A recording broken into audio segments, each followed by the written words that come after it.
3. So our story takes place in Japan, in hundreds of years after a nuclear apocalypse made most of this Earth's surface uninhabitable for humans. And so the ruler of Japan is William Ian George III, which is the character right there. And he has made the most technological advancements since they returned to the Earth's surface, which wasn't very long ago when the story takes place. And this right here is personal airship that he uses for diplomatic reasons when he's going to a place they conquered in the past, such as China, which is what we talked about in our story. And and the other characters are his friends and companions who will go on the ship whenever he needs to make a journey, but otherwise they'll just be attending to their duties in Japan. So, yeah. Okay.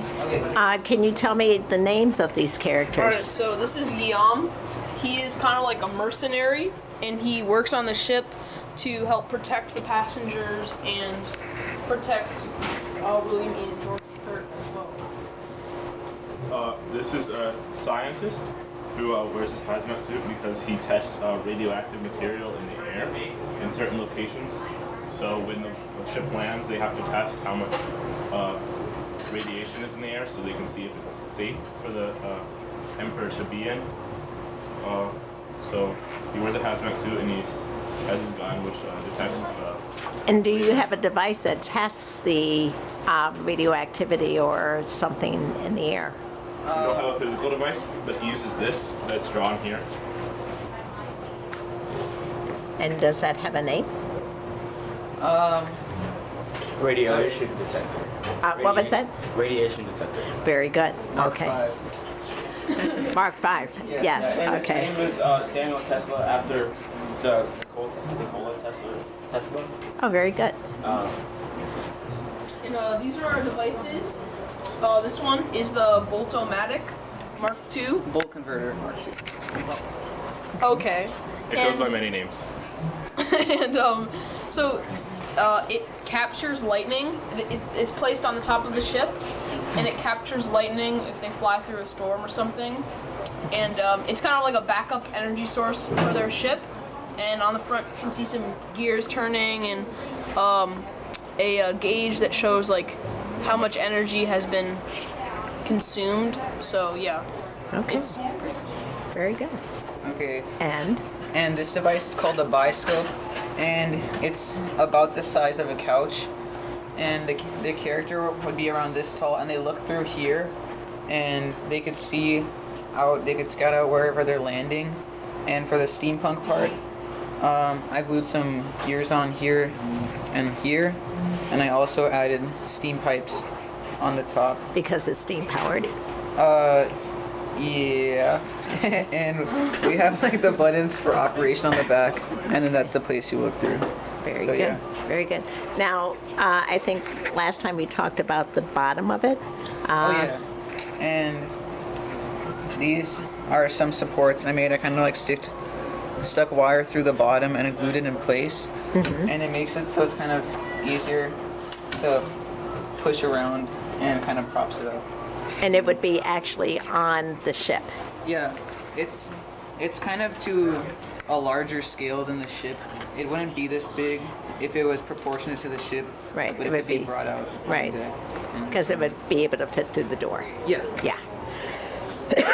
And then, This is our last device. It's the double-barreled field gun Mark II. okay. Its primary use is just defending the ship, even though it's just like a precaution to take. Even though the Emperor only uses his ship for diplomatic reasons, so it's just on there for some extra protection. So there is no more war that's going on. There's still territory fights, but in the story he only uses the ship for diplomatic reasons. So he goes to places he's already conquered. So usually there's not going to be any fighting. Okay.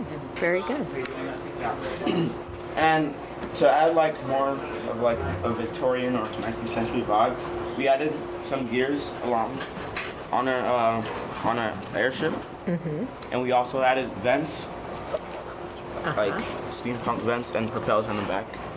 And we gave it like a bronze and copper color to make it almost like look rusty almost. And then we added gold lining to our edges of our ship. Yes. Just to kind of distinct it, so you kind of know it's the Emperor's ship. Say that again, a little bit louder. It's so you can tell distinctly that it's the Emperor's ship because he has a lot of money, so you can see the gold lining. Oh, very good. Classy. Yes, very classy. Very good.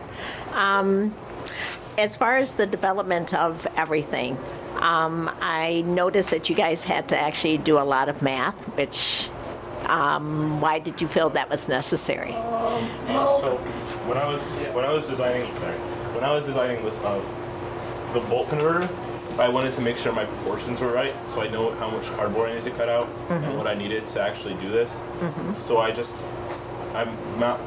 drew a picture of it on paper, and then I marked how much the length and width and the height of it, so I can know like what I'm going to need to do this, and just got the supplies and then glued it and taped it together. Now, is this something that you actually think could actually, well, obviously, since it's made out of cardboard, no, it's not going to work, but is this something that you've actually envisioned that maybe if it were necessary, then yeah, it would kind of like in your head, it made some sense to you. You saw some kind of possibilities. Yeah. I think kind of like in relation, you wouldn't want to waste materials or anything like that. So just to get the proportions correct the first time and not just like waste stuff or have leftover scraps and stuff, to just get it perfect the first time could be important. Yes. Yeah, what's that saying? Measure twice, cut once. Yeah. What's the old saying? It's measure twice, cut once. Okay. So you kind of proportion everything out and then Very good. And I did a kind of similar thing for this one. I'm pretty sure I cut this out on one like large flat piece of cardboard. So I measured it out with a ruler and pictured in my head what faces I would need and what size they would be. And so I think that's kind of similar to what William did. I'm not sure what creative process Sam used for I didn't draw it in like a 3D representation, but I did kind of plan out, okay, what side lengths do I want, how do I want it to look. I did a pre-sketch, but I did a pretty similar process to George. Very good. Very good. As far as working as a group, what was that like? I think it was pretty smooth. Everybody kind of knew their positions, and everybody kind of really was able to succeed in those positions. There wasn't a lot of friction between the group members, which is really nice because when there's a lot of arguments, and we had arguments, but they weren't personal and they weren't mean. So it was just kind of nice working with the people and easy. Yeah, I also think like everyone had their like own assigned role, but like it wasn't like we were completely isolated. Like, we kind of like take it at a time. Like everyone or 2 or 3 people would be working on the ship at one time, and then another pair or group would be working on one of the devices. So it wasn't like we were all like split up and like isolated. We were working together for the most of the time. So yeah. And the one thing I think that helped us a lot is that we knew each other, and we knew like what our capabilities were working together. Like some of us have a really good work ethic, and some of us can like really work hard on one thing and not like get distracted by it. Yeah, I think like William said, it was really helpful that we had already talked to each other in classes beforehand, so we were all comfortable working together and being honest. And we kind of worked all together to finish this first, and then we moved on to devices and characters, which was different than some other people. Like some other people were kind of finishing up their airship at the end. Right. Right. Yeah, I definitely agree with Will. I think it was really helpful to know everyone's work ethics. I feel like everyone definitely did their part, and a lot of people came in during lunch to help finish out the ship and devices. The art room was the happening place, yes. Yeah. Yes. Yes, very good. As far as technology, was that helpful?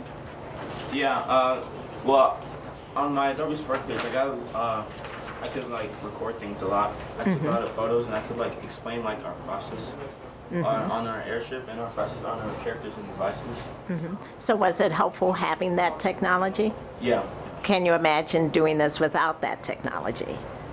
I mean, it would be a little bit more difficult, but yeah. I think I could do that. Be a lot of writing, you know, and taking pictures, of course. You could use a regular camera, but still a little difficult, yeah. But still. So overall, what was the experience? I had fun. Yeah, it was an interesting and fun project. In my opinion, so. Was it a little something for everyone? Yeah, I think Yeah. because there was like the technology portion, and then there was also like Writing portion. yeah, and the art and The like, what? making stuff. What was the other The one? writing portion. Okay, the writing. Okay. So technology, writing, math, art, science, Yeah, it was kind of history. Sci-fi Yeah. kind all of. correlated. It was Yeah. really interesting for me because usually, like, art at lower grade levels is kind of like a bunch of small projects, like, next to each other.